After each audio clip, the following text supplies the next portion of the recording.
From floating cities to a record-breaking dam in the Himalayas, countries around the world are redefining the limits of engineering. Iraq is building a trade route to rival the Suez Canal, Norway is attempting the deepest underwater tunnel in history, and Kuwait is planning a $600 billion city in the middle of the desert, complete with a skyscraper over 1,000 meters high. I'm Regis, and today we're exploring 16 highly ambitious megaprojects across 16 different countries. And first is the Maldives, a floating city at a cost of $1 billion. Rising water levels threaten to swallow the Maldives whole. This island nation sits less than a meter above sea level, and by 2100, it could become the first country to completely disappear beneath the waves. But the Maldivians aren't giving up. They're building something incredible, an entire floating city. Just 10 minutes from the capital of Male, this $1 billion project is already taking shape and will eventually become home to 20,000 people. As you can see, it looks like a giant brain coral. This design isn't just for aesthetics, it's built this way for a reason. The entire city rests on a massive concrete hull, anchored by stilts that allow it to gently rise and fall with the waves. A network of 5,000 floating units, homes, restaurants, shops, and even schools are arranged in patterns that mirror natural coral formations. These patterns help break up waves, keeping the city stable even when the sea gets a little rough. Here's the challenge. Traditional construction methods don't work well on water. Each building module has to be constructed in a shipyard, then carefully towed into position. Additionally, the city needs to withstand decades of saltwater exposure while protecting the delicate marine ecosystem below. To address this, artificial coral reefs are being attached to the underside of the city, creating new habitats for marine life. The first residents are already moving in, and the project is set to be completed by 2027. The cost of one of these new seafront villas? Around $250,000, nearly 3 times the cost of a standard home in the Maldives. Times less than the average London home. But now, let's hop over to Morocco for the Nigeria-Morocco gas pipeline at $25 billion. From Nigeria's gas fields to Morocco's Mediterranean shores, this $25 billion pipeline will soon snake its way across the continent. At 5,600 kilometers, it will connect 13 countries, delivering enough gas to power Morocco 6 times over. The scale of this project pushes engineering to its limits. The pipeline will traverse some of the most challenging terrain on Earth, from coastal shelves to the depths of the Atlantic Ocean floor. Every meter of the route needs to be mapped precisely. Construction will take place over 25 years, progressing section by section across West Africa. For the 340 million people living along its route, it will open new possibilities for industrial development and economic growth.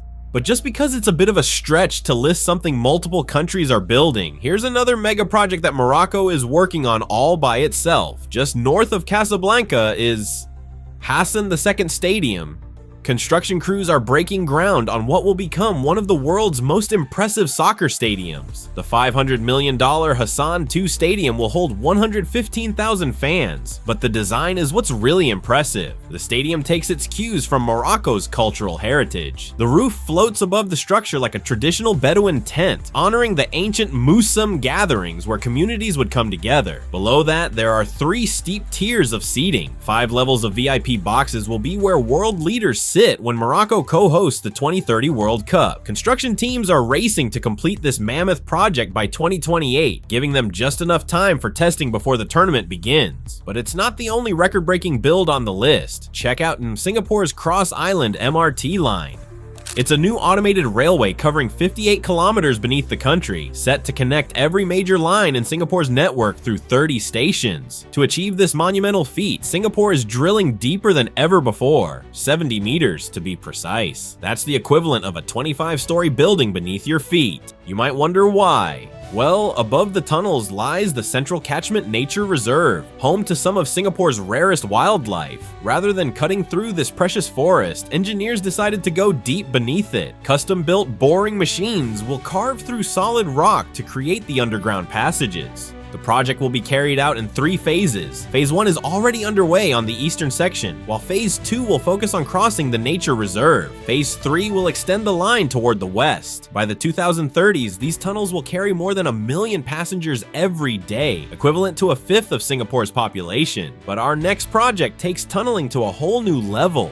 to a whole new level. Right in the heart of the Alps, Austria is building the Brenner Base Tunnel. When we talk about mega projects, some are so massive they transcend borders. The Brenner Base Tunnel perfectly illustrates this point. While it connects Austria and Italy, most of the construction, 3 out of 4 active sites, lies on Austrian soil. Costing $10.5 billion, it's the world's longest underground railway connection. It runs for 64 kilometers, creating a high-speed link between the two countries that literally goes through a mountain. Engineers are even digging a third, smaller tunnel that runs the entire length of the project. No, it's not for trains. Right now, it's being used to study the mountain's geology, and later on, it will serve as a drainage system. As of 2025, workers have already excavated 185 kilometers of tunnel through the Alps. That's more than triple the length of the English Channel Tunnel, and they're not finished yet. When completed in 2032, trains will race through the mountain at speeds up to 250 kilometers per hour. But if you think that's being built quickly,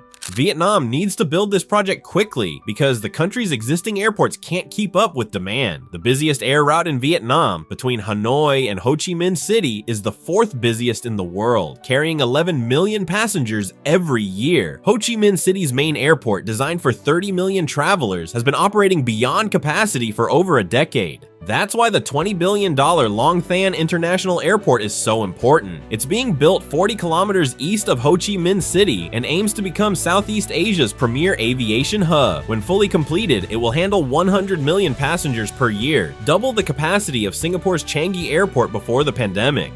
Construction teams have already completed 66% of the first phase. The massive 4,000-meter runway is also taking shape as workers race to finish the passenger terminal by December 2025. Early 2026 will see the first aircraft touching down. After that, 2 more phases will follow, adding 3 more terminals and 3 additional runways by 2035. For Vietnam, projected to join the world's top 10 aviation markets by 2050, this mega project is arriving right on time. It's here where Africa's Silicon Valley is rising from the Kenyan savannah. Just 64 kilometers south of Nairobi, the $14.5 billion city is taking shape across 5,000 acres of former grassland. This is Kenya's boldest bet on a digital future, with research universities, data centers, software development hubs, and semiconductor manufacturing. But it will also feature everything from schools and hospitals to hotels and housing. The first pieces are already in place. The national data center is complete, and roads and utilities stretch across the site as construction crews prepare for the next phase. Some tech companies plan to move in during 2025.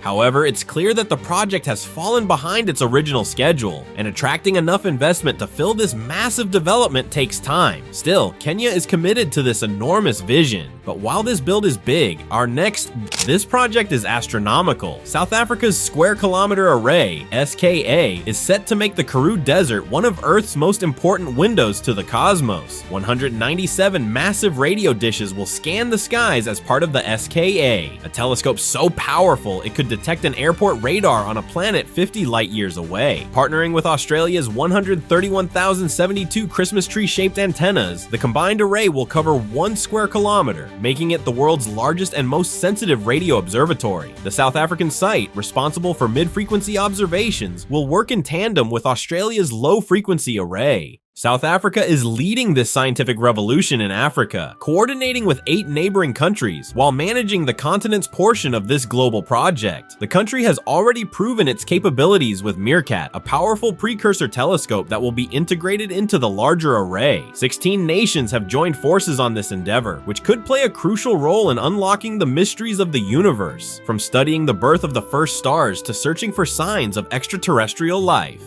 Okay, time to come back down to Earth. This is Greenland's Iswa iron ore project, and here, deep in the Arctic wilderness, lies one of Earth's richest untapped iron ore deposits. Just 150 kilometers from the capital, Nuuk, the Iswa iron ore project promises extraordinary wealth, if anyone can figure out how to extract it.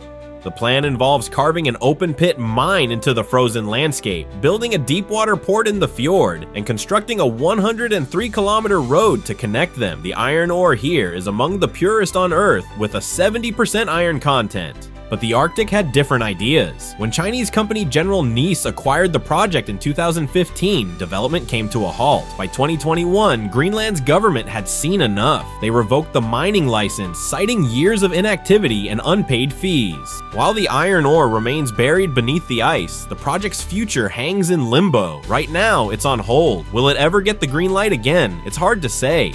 If you're curious about what happens next, make sure to hit that subscribe button so you won't miss part 2 of this fascinating journey. Thanks for watching, and I'll see you in the next video.